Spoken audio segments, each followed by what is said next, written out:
Salam kerahiman. Hari ini 6 April. Kita akan baca dari 3 nomor 357, 358, dan 379. Kita mulai.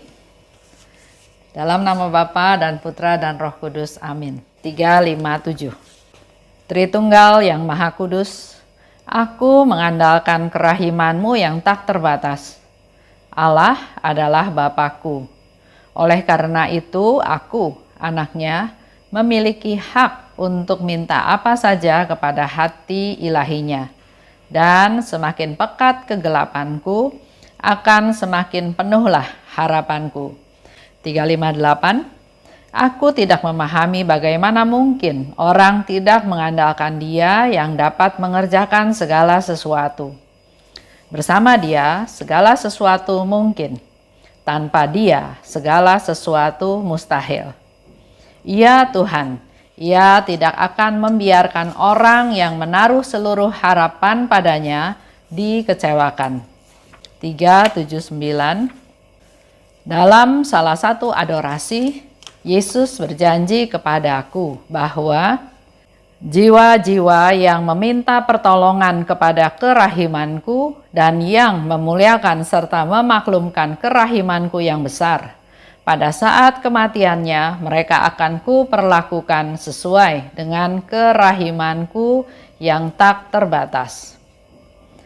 Hatiku sangat sedih, kata Yesus, karena bahkan jiwa-jiwa yang terpilih tidak memahami begitu besarnya kerahimanku. Hubungan mereka denganku dalam kadar tertentu penuh dengan keraguan-raguan. Oh, betapa sikap mereka itu menyayat hatiku. Ingatlah akan sengsaraku, dan kalau engkau tidak percaya akan kata-kataku, sekurang-kurangnya percayalah akan luka-lukaku. Tetap ya, di bulan April kita akan bahas dengan tema trust, percaya pada Tuhan. Tritunggal Maha Kudus, aku mengandalkan kerahiman-Mu yang tak terbatas. Allah adalah Bapakku, maka aku anaknya. Otomatis ya, kalau Allah itu Bapakku, maka aku pasti anaknya Bapak. Dan karena aku sebagai anak, Suster Faustina katakan, maka aku berhak minta apa saja kepada hati ilahinya. Suatu kepercayaan, suatu trust, percaya bahwa kalau Suster Faustina adalah anak dari Bapa, maka anak itu minta apa saja pasti Bapaknya kabulkan. Karena anak tahu Bapaknya penuh belas kasih, Bapaknya penuh kemurahan dan mengasihi anaknya. Dan di situ disebutkan oleh Suster Faustina dengan sangat jelas, semakin pekat kegelapanku, akan semakin penuhlah harapanku. Kita suka berpikir kalau dosanya, contohlah ke orang ya, kalau dosanya dia ringan, oke lah dia minta maaf, saya maafkan. Tapi kalau dosanya dia besar, merugikan saya, merugikan keluarga saya, bahkan ada orang yang bersumpah, sampai 7 turunan saya nggak bakal kenal sama dia, saya nggak bakal ampuni dia. Karena orang itu punya kesalahan yang besar, yang sepertinya tidak bisa dimaafkan. Nah, beda dengan apa yang Suster Faustina tadi katakan. Dia bisa berkata seperti itu karena dia punya trust, dia percaya penuh pada Tuhan, dia percaya kerahiman Tuhan, dia percaya Tuhan mengasihi dia, sehingga dikatakan semakin pekat kegelapanku. Semakin pekat berarti kita akan semakin butuh terang ya, semakin butuh rahmat Tuhan. Di sini dikatakan semakin pekat akan semakin penuhlah harapanku. Karena Allah itu memberi tidak berkesudahan. Jadi walaupun dia mengalami satu kepekatan yang sangat pekat, tapi Suster Faustina yakin semakin penuhlah harapanku, karena yang pekat itu nanti akan menghilang karena terang dari Tuhan. Dan terangnya Tuhan itu bisa mengalahkan segala macam kepekatan. Beda dengan orang yang contoh kayak Yudas ya. Dia pikir dia menjual Yesus. Dia menyesal. Dia kembalikan uangnya. Tapi uangnya kan nggak diterima. Dia merasa bersalah, dia merasa berdosa, dia merasa malu. Akhirnya dia bunuh diri. Karena dia nggak tahu atau nggak percaya Tuhan itu bisa mengampuni dia. Contoh ya, kalau saya contoh lah ya. Saya dosanya kecil. Saya datang ke sakramen tobat, saya mengaku dosa-dosa saya dan saya memperoleh absolusi. Dosa saya diampuni. Dosanya kecil ya. Tapi semakin banyak dosanya, kalau Suster Faustina katakan, semakin pekat kegelapanku, aku semakin dipenuhi oleh harapan. Karena semakin pekat, semakin banyak, semakin berdosa, maka semakin besar yang aku dapat. Kalau pakai angka mungkin saya dosa kecil nilainya 100. Saya diampuni oleh Tuhan, saya dapat 100 sehingga dosa saya dihapuskan. Tapi kalau saya berdosa besar, berdosa berat, nilainya 10.000 dan saya pergi ke sakramen tobat dan saya percaya, saya yakin Tuhan dengan kerahimannya mampu mengampuni saya, mengampuni segala dosa saya, maka yang saya dapat bukan 100. Sebesar dosa saya. Itulah rahmat yang semakin besar yang saya dapat untuk supaya dosa-dosa saya dihapuskan. Sehingga yang dikatakan oleh tadi Suster Faustina, semakin pekat kegelapanku, akan semakin penuhlah harapanku. Kita juga dengar ya, kalau kita punya pengharapan yang tidak terbatas, maka pengharapan yang besar, maka Tuhan juga akan melimpahkan rahmatnya yang tidak ada batasnya. 358. Aku tidak memahami bagaimana mungkin orang tidak mengandalkan Dia. Buat Suster Faustina itu adalah mengherankan kalau ada orang yang nggak mengandalkan Tuhan. Tuhan itu segala-galanya. Tuhan itu Maha Kuasa, Maha Esa, Maha Mengetahui, Maha Kasih. Tuhan itu segala-galanya. Jadi buat Faustina itu heran kalau ada orang yang nggak mengandalkan Tuhan. Karena Tuhan itu bisa melakukan segala sesuatu. Bersama Dia, segala sesuatu mungkin. Tanpa Dia, segala sesuatu menjadi mustahil. Ini iman ya. Mari kita refleksi ke diri kita masing-masing. Apakah kita juga punya iman seperti Suster Faustina?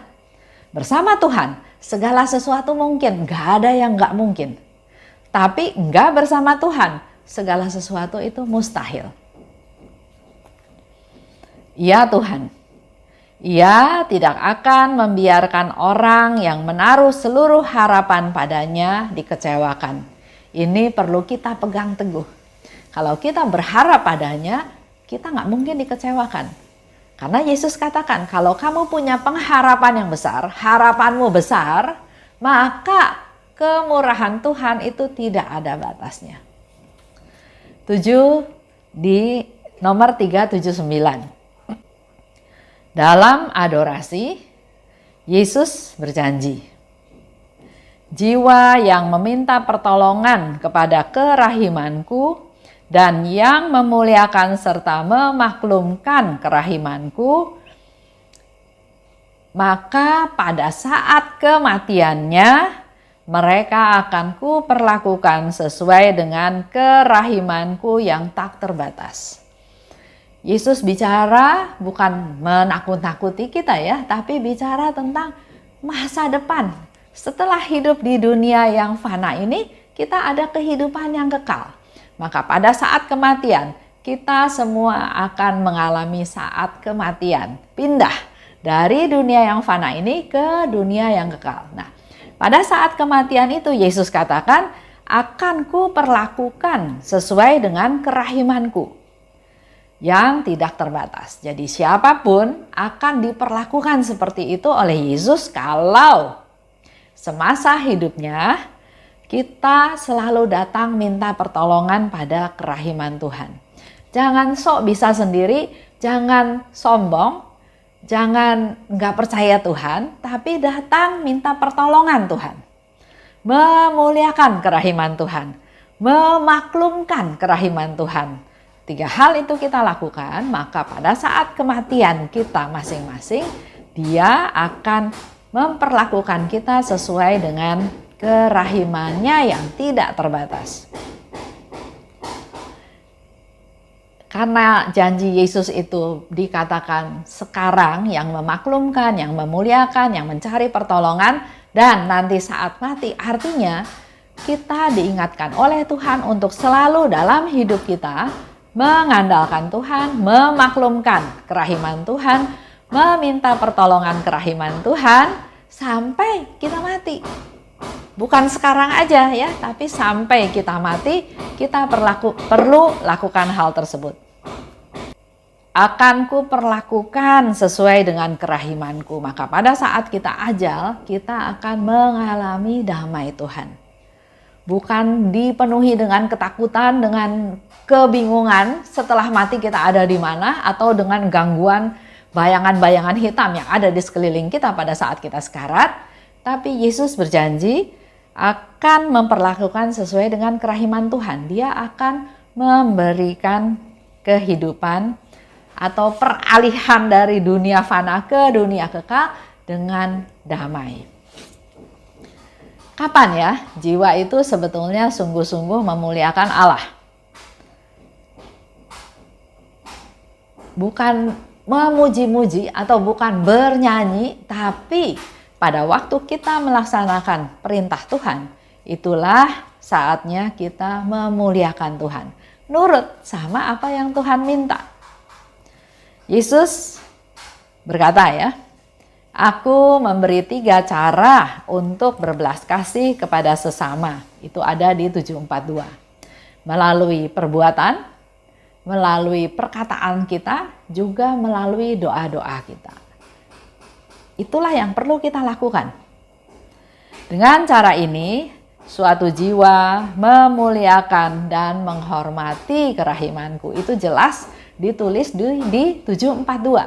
Jadi kalau kita berbelas kasih dengan perkataan, dengan perbuatan, dengan doa, maka kita sudah memuliakan dan menghormati kerahiman Tuhan. Tadi bicara memuliakan. Sekarang contoh memaklumkan. Apa yang dimaksud dengan memaklumkan? Memaklumkan. Pantulkan kemurahan hatiku di dalam hati dan perbuatan-perbuatanmu sendiri.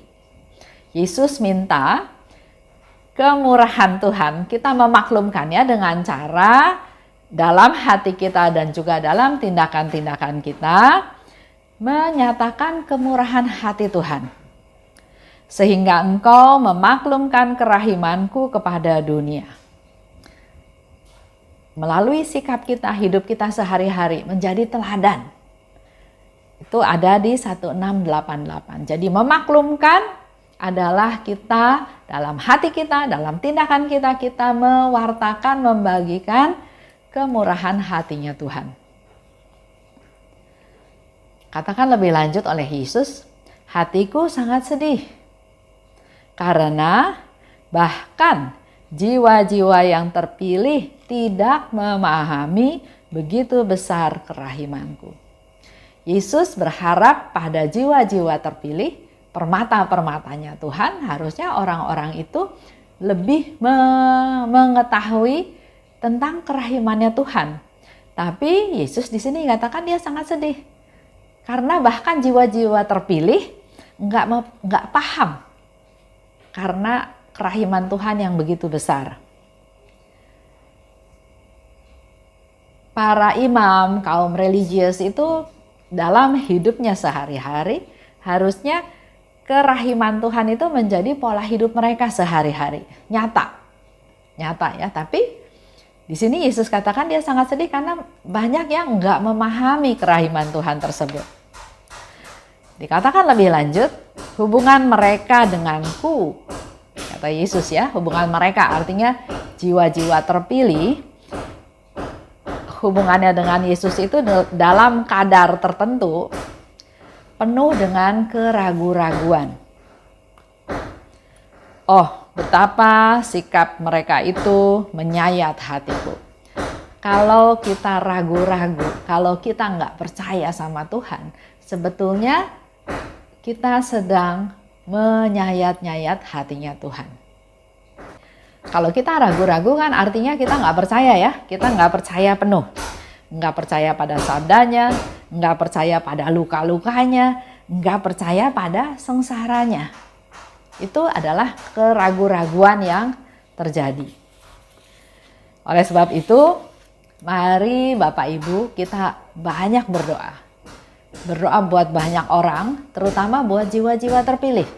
Supaya mereka jangan ada di posisi ragu-ragu, tidak percaya.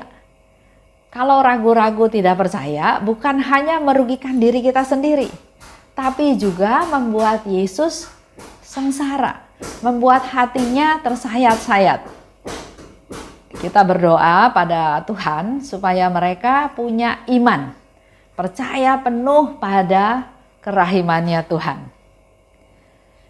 Dan mari kita terus-terus berdoa dan menumbuhkan iman kita. Kita percaya pada Tuhan dan hal ini kita jadi teladan menularkan pada orang lain supaya dengan demikian hati Yesus yang tersayat-sayat itu terobati.